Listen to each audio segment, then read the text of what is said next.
pertama adalah pengertian modal kerja. Modal kerja didefinisikan sebagai modal yang digunakan untuk membiayai operasional perusahaan sehari-hari, terutama yang memiliki jangka waktu yang pendek.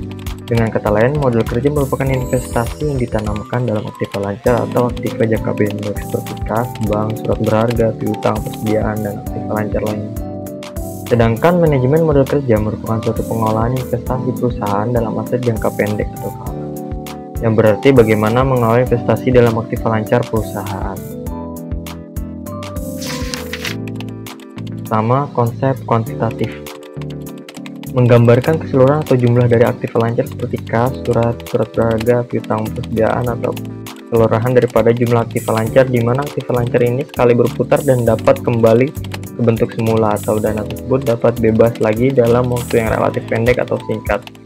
Konsep ini biasanya disebut modal kerja bruto atau gross working capital. Berdasarkan konsep tersebut, di atas dapat disimpulkan bahwa konsep tersebut hanya menunjukkan jumlah dari modal kerja yang digunakan untuk menjalankan kegiatan operasi perusahaan sehari-hari yang sifatnya rutin. Yang kedua adalah konsep kualitatif. Modal kerja merupakan selisih antara aktiva lancar dengan utang lancar. Berdasarkan konsep ini, modal kerja merupakan sebagian dari aktiva lancar yang benar-benar dapat digunakan untuk membiayai operasi perusahaan tanpa menunggu likuiditasnya. Konsep ini biasa disebut dengan modal kerja neto atau net working capital. Definisi ini bersifat kualitatif karena menunjukkan tersedianya aktiva lancar yang lebih besar daripada hutang lancar dan menunjukkan tingkat keamanan bagi kreditur jangka pendek serta menjamin kelangsungan operasi di masa mendatang dan kemampuan perusahaan untuk memperoleh tambahan jangka pendek dengan jaminan aktiva lancar. Yang ketiga adalah konsep fungsional. Modal kerja menurut konsep ini menitik beratkan pada fungsi daripada dana dalam menghasilkan dana atau income dari usaha pokok perusahaan. Setiap dana yang digunakan dalam perusahaan dimaksudkan untuk menghasilkan pendapatan. Ada dana yang digunakan dalam satu periode akuntansi tertentu yang menghasilkan pendapatan pada periode. Sementara itu, ada pula dana dimaksudkan untuk menghasilkan pada periode-periode selanjutnya atau di masa yang akan datang. Misalnya bangunan-bangunan, mesin, alat kantor, atau aktiva tetap lainnya yang disebut future income. Jadi modal kerja menurut konsep ini adalah dana digunakan untuk menghasilkan pendapatan pada saat ini sesuai dengan maksud utama didirikannya perusahaan, di antaranya kas, piutang dagang, dan lain sebagainya. Sedangkan efek atau surat berharga dan margin laba dari piutang merupakan modal kerja potensial yang akan menjadi modal kerja bila piutang sudah dibayar dan efek sudah dijual. D. Arti penting dan tujuan manajemen modal kerja. Pentingnya manajemen modal kerja. 1. Bahwa kegiatan seorang manajemen keuangan lebih banyak dihabiskan dalam kegiatan operasional perusahaan dari waktu ke waktu, atau dengan kata lain sebagian besar waktu dialokasikan untuk mengurus modal kerja. 2. Investasi dalam aktiva lancar cepat sekali berubah dan seringkali mengalami perubahan serta cenderung labil. 3. Dalam praktiknya, sering sekali bahwa lebih dari separuh dari total aktiva merupakan bagian dari jumlah aktiva lancar yang merupakan modal kerja perusahaan.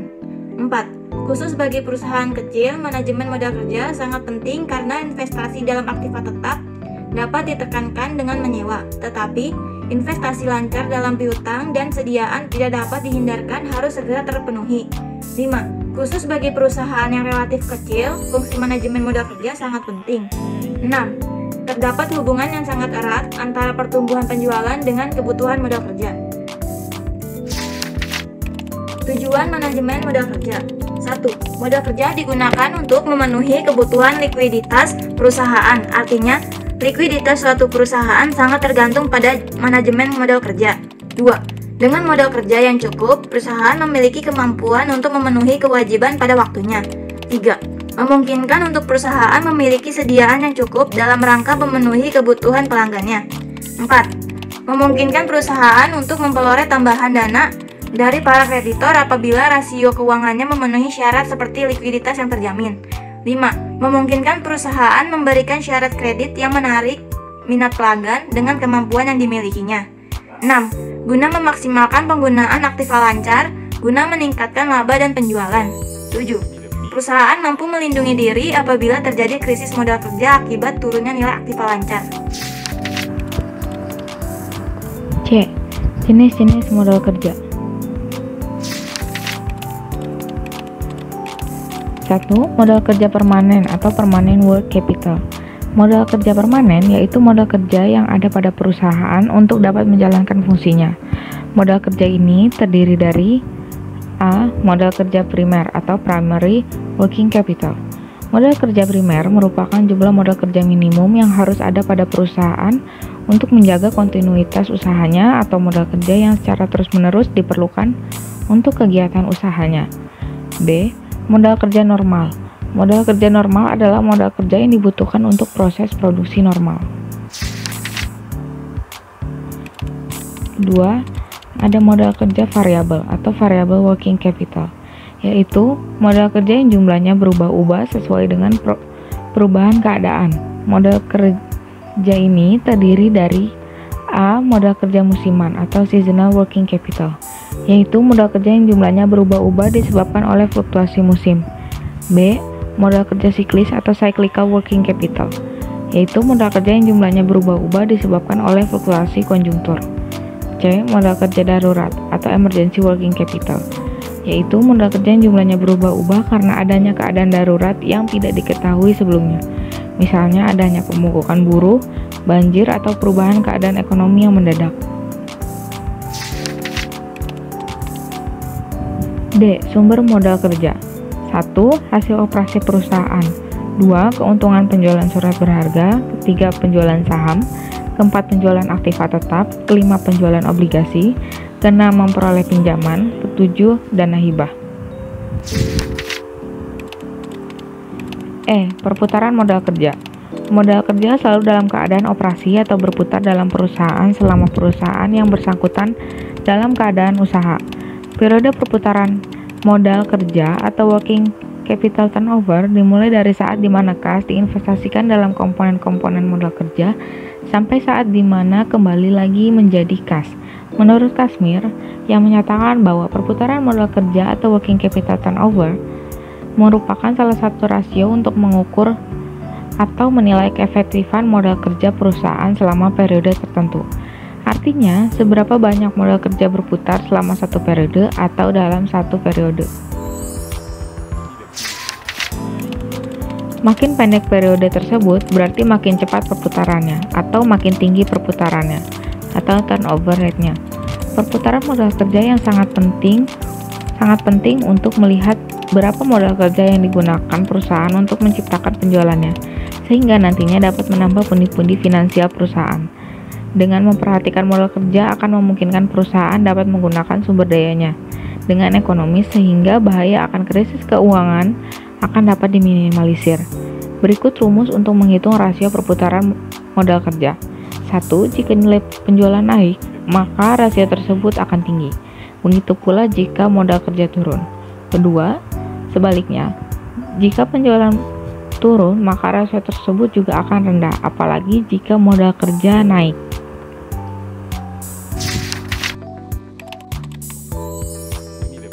Contoh, jumlah penjualan neto suatu perusahaan adalah 8 miliar rupiah. Aset lancar yang dimiliki 2,4 miliar rupiah, sedangkan utang lancar yang dimiliki hanya sekitar 1 miliar rupiah. Maka perputaran modal kerja adalah penjualan dibagi dengan aset lancar dikurangi hutang lancar. 8 miliar dibagi 2,4 miliar dikurangi 1 miliar. Hasilnya 5,17 kali. Hal tersebut menandakan bahwa dana yang tertanam dalam modal kerja berputar rata-rata 5,17 kali dalam satu tahun. Penentuan besarnya kebutuhan modal kerja. 1. Besar kecilnya skala usaha perusahaan. Kebutuhan modal kerja perusahaan besar berbeda dengan perusahaan kecil. Hal ini terjadi karena beberapa alasan. Perusahaan besar mempunyai keuntungan akibat lebih luasnya sumber pembiayaan yang tersedia dibandingkan perusahaan kecil yang sangat tergantung pada beberapa sumber saja. Pada perusahaan kecil, tidak tertaginya beberapa piutang para pelanggan dapat sangat mempengaruhi unsur-unsur modal kerja lainnya seperti kas dan persediaan. Yang kedua, aktivitas perusahaan. Perusahaan yang bergerak dalam bidang jasa tidak mempunyai persediaan barang dagangan. sedangkan perusahaan yang menjual persediaannya secara tunai memiliki piutang dagang. Hal ini mempengaruhi tingkat perputaran dan jumlah modal kerja suatu perusahaan. Demikian pula dengan syarat pembelian dan waktu yang dibutuhkan untuk memproduksi atau memperoleh barang yang akan dijual.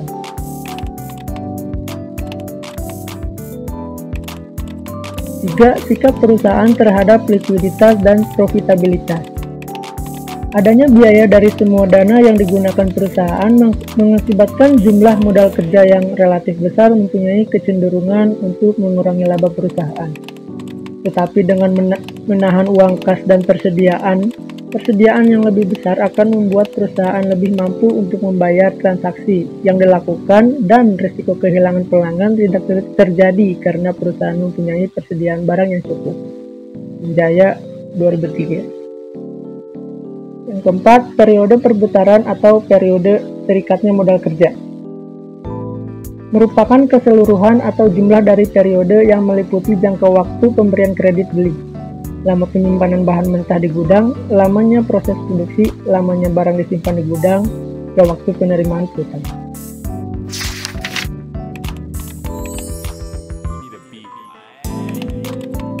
Kelima, pengeluaran kas rata-rata setiap hari.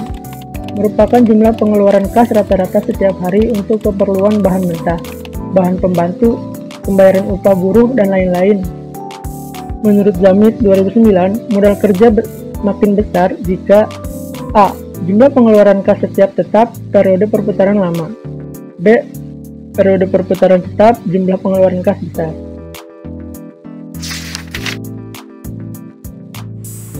F. Penggunaan modal kerja.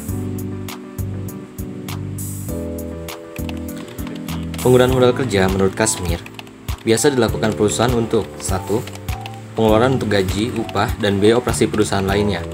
Maksudnya dari pengeluaran untuk gaji, upah, dan biaya operasi perusahaan lainnya, perusahaan mengeluarkan sejumlah uang untuk membayar gaji, upah, dan biaya operasi perusahaan lainnya yang digunakan untuk menunjang penjualan. 2. Pengeluaran untuk membeli bahan baku atau barang dagang. Maksudnya, pengeluaran untuk membeli bahan baku atau barang dagang adalah pada sejumlah bahan baku yang dibeli yang akan digunakan untuk proses produksi dan pembelian barang untuk dijual kembali.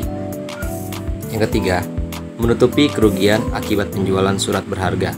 Maksudnya, menutupi kerugian akibat penjualan surat berharga adalah pada saat perusahaan menjual surat-surat berharga namun mengalami kerugian, hal ini akan mengurangi modal kerja dan segera ditutupi. 4. Pembentukan. Pembentukan dana merupakan pemisah aktiva lancar untuk tujuan tertentu dalam jangka panjang. Misalnya, pembentukan dana pensiunan, dana ekspansi, atau dana pelunasan obligasi. Pembentukan dana ini akan mengubah bentuk aktiva dari aktiva lancar menjadi aktiva tetap. 5. Pembelian aktiva tetap. Contohnya tanah, bangunan, kendaraan, dan mesin. Pembelian aktiva tetap atau investasi jangka panjang seperti pembelian tanah, bangunan, kendaraan, dan mesin. Pembelian ini akan mengakibatkan berkurangnya aktiva lancar dan timbulnya utang lancar. Oke, selanjutnya kita masuk ke contoh soal modal kerja. Di sini ada neraca dari PT Jaya Wijaya per 31 Desember 2006. Bisa kita lihat total aktiva lancarnya Rp4.641.538 ditambahkan oleh aktiva tetap yang akan menghasilkan Rp15.125.000. Lalu ada total utang lancar Rp2.380.769 ditambahkan utang jangka panjang, modal saham, dan laba ditahan yang akan menghasilkan Rp15.125.000. Selanjutnya ada laporan rugi laba dari PT Abadi Sentosa per 31 Desember 2006. Bisa kita lihat penjualan dikurang harga pokok penjualan yang akan menghasilkan laba kotor yaitu Rp18.600.000. Dikurangi oleh biaya administrasi dan umum yang akan menghasilkan laba sebelum bunga dan pajak atau EBIT, earning before interest tax, yang akan menghasilkan Rp12.350.000. Lalu dikurangi lagi oleh bunga yang akan menghasilkan laba sebelum pajak atau EBT yang akan menghasilkan Rp8.600.000. Dikurangi lagi oleh pajak penghasilan 30% yang akan menghasilkan laba bersih setelah pajak dan hasilnya Rp6.020.000. Kita masuk ke soalnya. PT Abadi Sentosa pada tahun 2007 merencanakan menjual produknya senilai Rp75 juta. Perusahaan bekerja sebulan rata-rata 30 hari. berapa besar kebutuhan modal kerja PT Abadi tahun 2007? Mari kita hitung. Perputaran kas didapat dari penjualan dibagi kas. Penjualan sudah kita lihat tadi di laporan rugi laba 60 juta rupiah, dan kas 461.000 rupiah didapat dari laporan neraca yang di slide sebelumnya, yang akan menghasilkan 130 kali perputaran kas. Untuk perputaran piutang didapat dari penjualan dibagi piutang. Penjualan 60 juta rupiah dibagi 1.900.000 rupiah didapat dari piutang pada neraca slide sebelumnya, yang akan menghasilkan 31 kali perputaran piutang. Lanjut ke perputaran persediaan, didapat dari harga pokok penjualan dibagi persediaan, yaitu 41 juta rupiah dibagi 2.300.000 rupiah sama dengan 18 kali perputaran persediaan. Setelah perputaran dari setiap unsur modal kerja diketahui, selanjutnya dihitung periode terikatnya unsur modal kerja, dan hasilnya dijumlahkan menjadi periode terikatnya modal kerja atau diasumsikan 1 tahun sama dengan 360 hari. Periode terikatnya modal kerja yaitu sebagai berikut. Ada kas, menghitungnya 360 hari dibagi 130 kali perputaran kas yang akan menghasilkan 3 hari. Piutang 360 hari dibagi 31 kali perputaran piutang yang akan menghasilkan 12 hari. Untuk persediaan 360 hari dibagi 18 kali perputaran persediaan yang akan menghasilkan 20 hari. Untuk lalu jumlah periode terikatnya modal kerja yaitu 35 hari.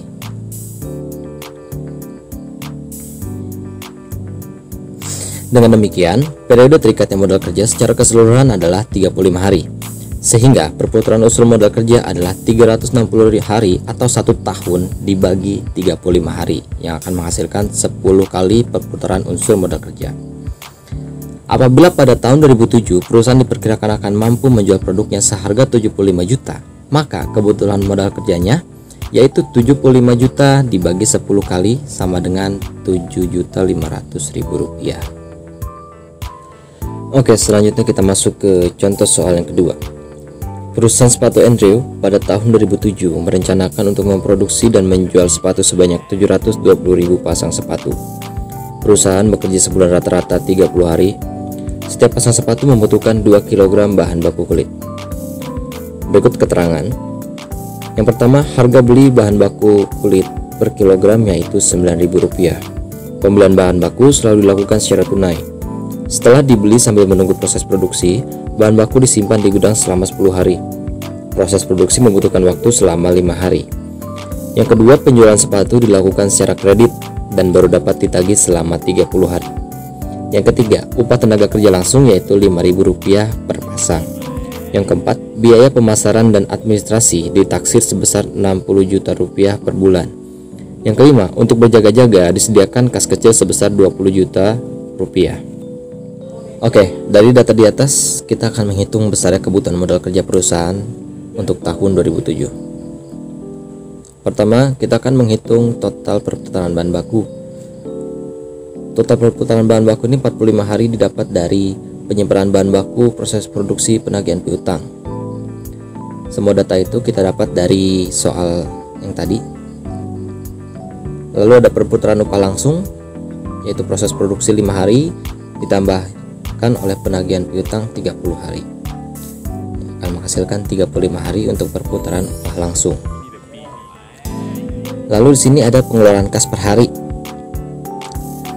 Untuk bahan baku kita bisa lihat ini 2000 ini kita dapat dari 720.000 dibagi 360 hari, karena itu total produksi untuk tahun 2007. Lalu dikalikan oleh 2 kg dan dikalikan lagi harga dari bahan baku per kilogram yaitu Rp9.000 yang akan menghasilkan Rp36 juta.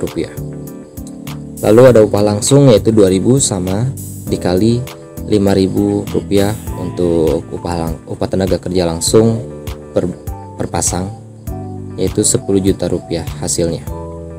Lalu kita akan menghitung biaya administrasi dan pemasaran yaitu Rp60 juta dibagi 30 hari yang akan menghasilkan Rp2 juta.